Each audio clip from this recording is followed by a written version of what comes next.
children have been going missing. And hearing that for the first time, it's nothing new. Now, these things happen. They come and go, finding the kids at the lost and found.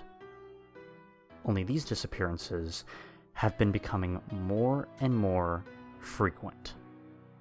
It might be too recent to assume that word of this dilemma has spread up to management, but yet again, it wouldn't be surprising if they already knew. It wasn't too long after that Pogo the Clown was brought to trial and charged with those 33 horrific murders. In fact, it was a year ago.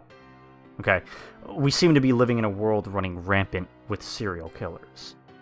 Even the park's post office has been chained with security, under the suspicion that one of the Unabomber's presents would arrive. And with more than 150 of them, at least, the park's face characters are most at fault. Too many.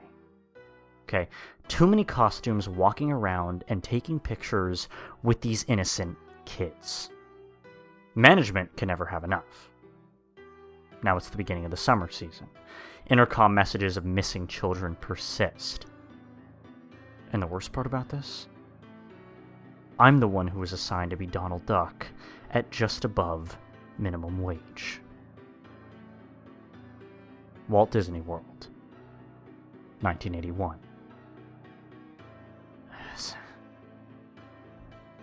That ain't worth it. Shooting the president over some kid? Hey, I love Taxi Driver too, but Donnie scarfed down the rest of his salad. He finished his rant. They canceled the Academy Awards that night. You could have at least waited, John, you fuck. I laughed, making sure Andy hadn't stolen his Goofy mask again. He reached under his seat. Still there. I stood up, dragged the rest of my Chesterfield Roach, and downed the rest of my water. I gotta go. Alright, man.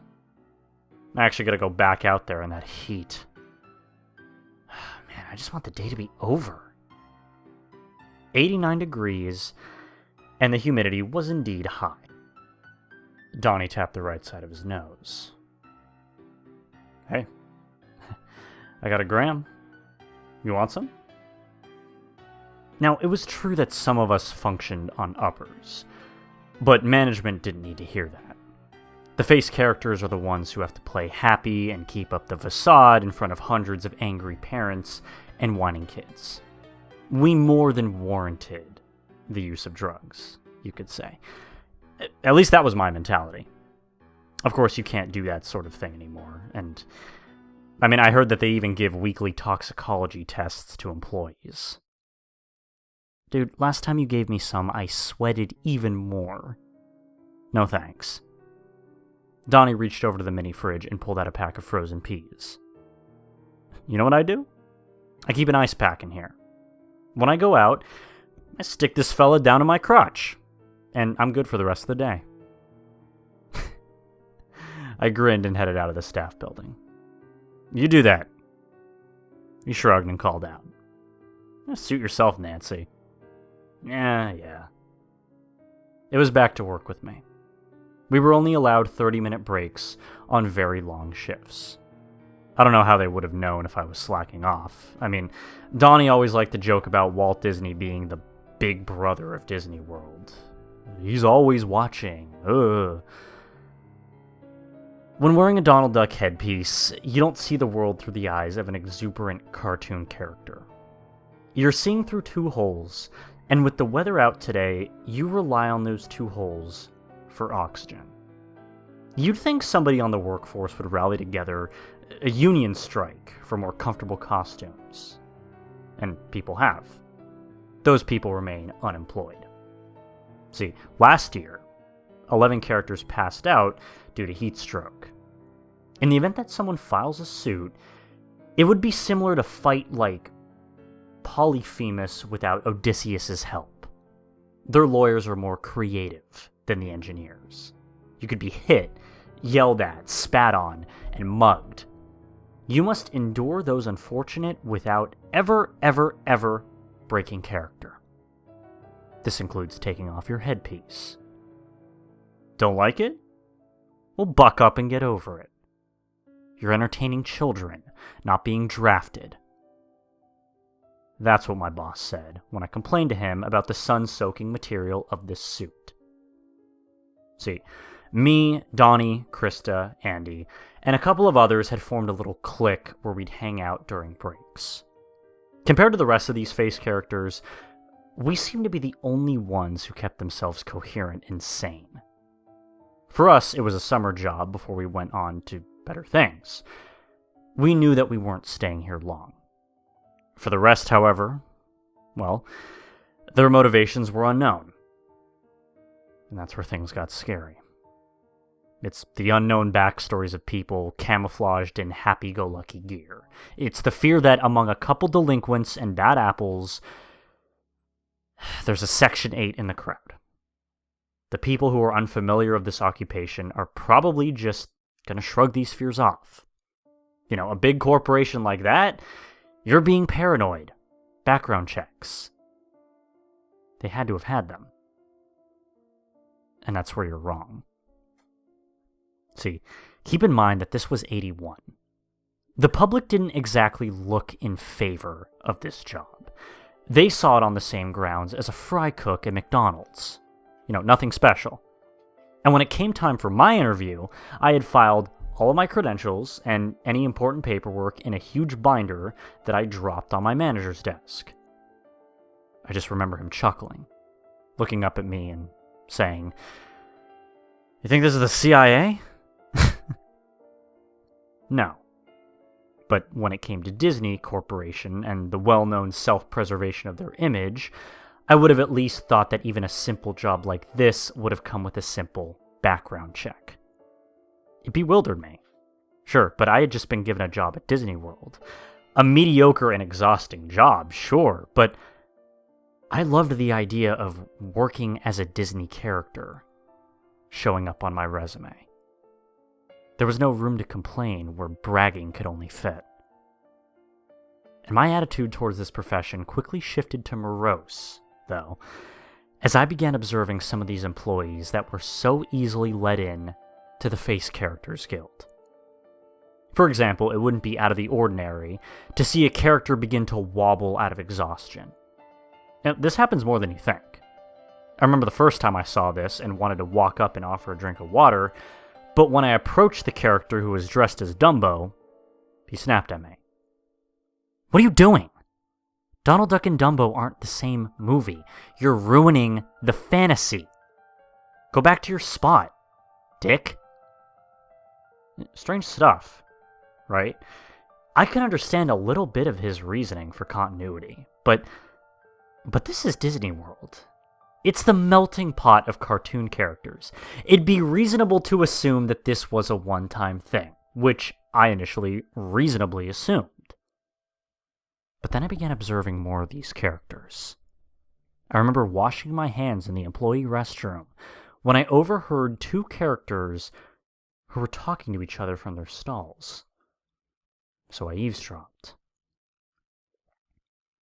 "Hey, I heard Minnie was caught cheating on him." "Get out." "With who?" "Black Pete." "Ouch." "Yeah, that's something Mickey might need to see a shrink for. Don't you agree?" I knew she was a whore the second I watched her. "Yeah, and the Mickey Mouse Club is going to have an awkward Christmas." Honest to God, truth. That is what I heard. Now, I may be wrong, and that could be code talk for some gossip about the other employees, but, I mean, that just raises even more questions. Who would be so paranoid as to only talk about people encrypted as Disney characters? Was it a joke? It sounded a bit too serious for it to be taken as a goof. And here's another one. I once saw a Face character take a break from all the greetings and walk up to a water fountain and start drinking with his mask on. It was after I saw that, I began viewing this park through a different sort of eyes. I'd list more strange activities like this, but it would just seem repetitive wackiness. It's true. This kind of behavior continued for 3 weeks, almost to where it seemed like normal behavior. Was it this Florida heat? Maybe a majority of the characters suffer from minor heat stroke-like symptoms and aren't even aware of it? Was it the park's water? I wouldn't know because I refused to use a water fountain that some kid's germ-infested mouth probably drank from. All I knew was that something was definitely wrong with the majority of these employees. When it came to the end of my shift, it was about 7 p.m. I was stuffing that atrocious duck costume in my locker when I heard my name over the intercom being called. My manager wanted to see me. So, have you been keeping up with this whole child abduction thing? My boss paced back and forth, on edge. It's pretty hard not to, I replied. So it's confirmed then? They're abductions? He sat down in his swivel chair. I remember he had a wet rag that he put on his forehead to cool him off. This doesn't look good. And just to clarify, this whole influx of employees for the summer wasn't my idea. You know, it was, He coughed, pointing up, referring to the higher-ups. I'm asking if you know of anybody at all that is showing suspicious behavior, particularly around the kids. Okay, because I really need a miracle here. There were too many to count. I don't hang out with pedophiles, so no, I said, feeling apologetic.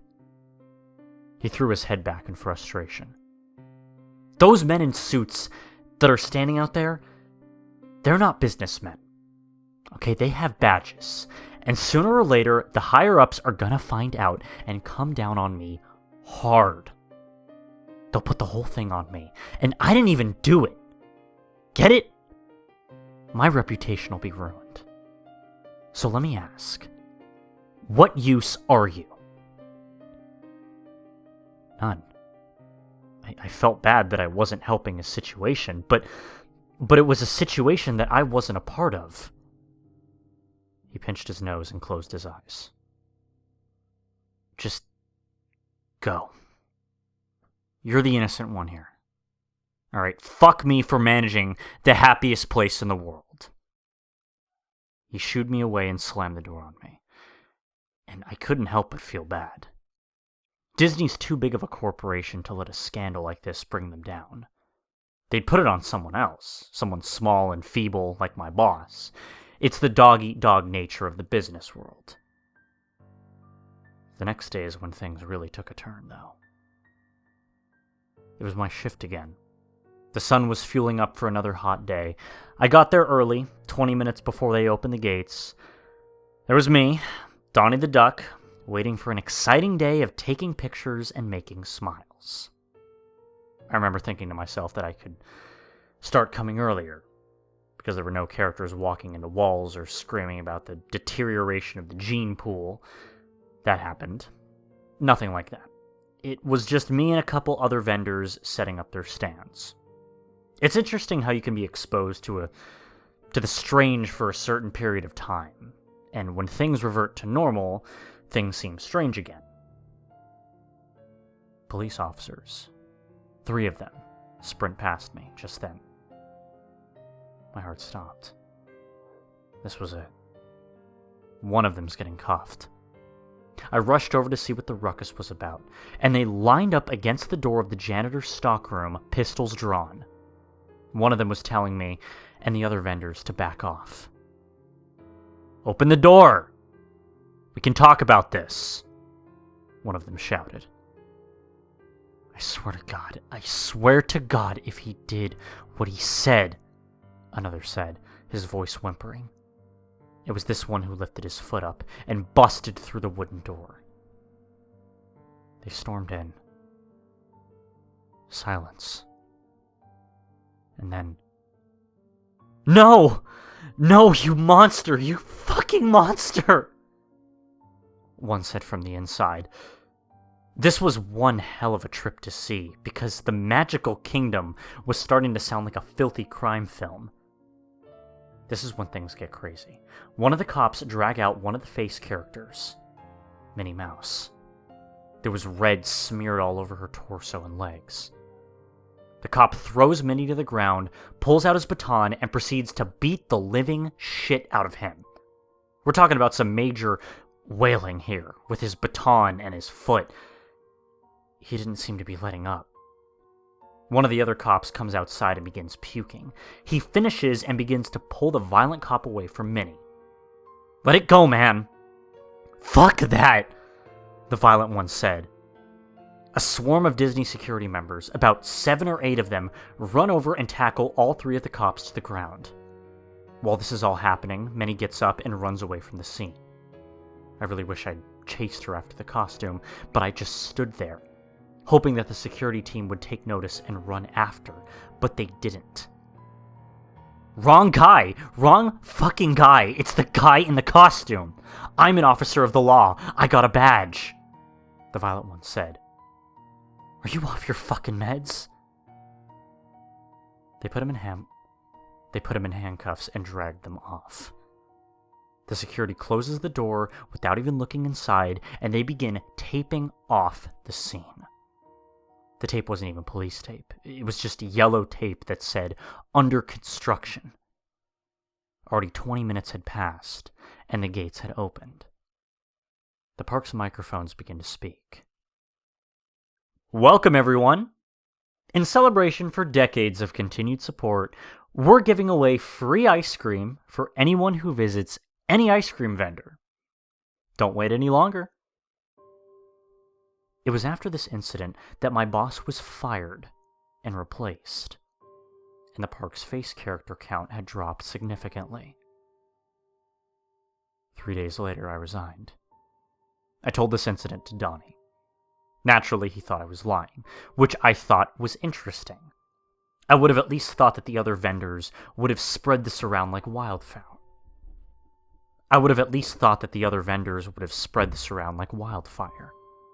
Maybe they all unanimously decided that this story was too crazy to be spoken orally or written down, for good reason. I saw the disbelief in his face, and he even joked in response that cop shouldn't have cursed.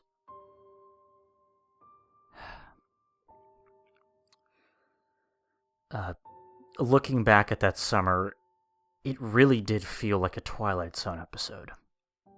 I know it's beyond strange. I know that it's something that I should look into further. However, the hard-boiled truth is that I don't get paid enough to pursue conspiracies within massive organizations. I got other stuff I want to do. I'm not the protagonist or the antagonist here.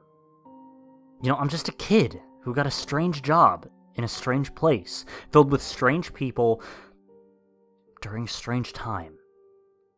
This is an observation, not a grilling. If I were to leave with one piece of advice, it'd be this.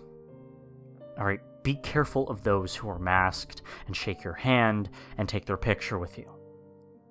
Behind every mask is someone who wishes to remain anonymous. And behind that wish is, it's the possibility of fantasies that go beyond terror.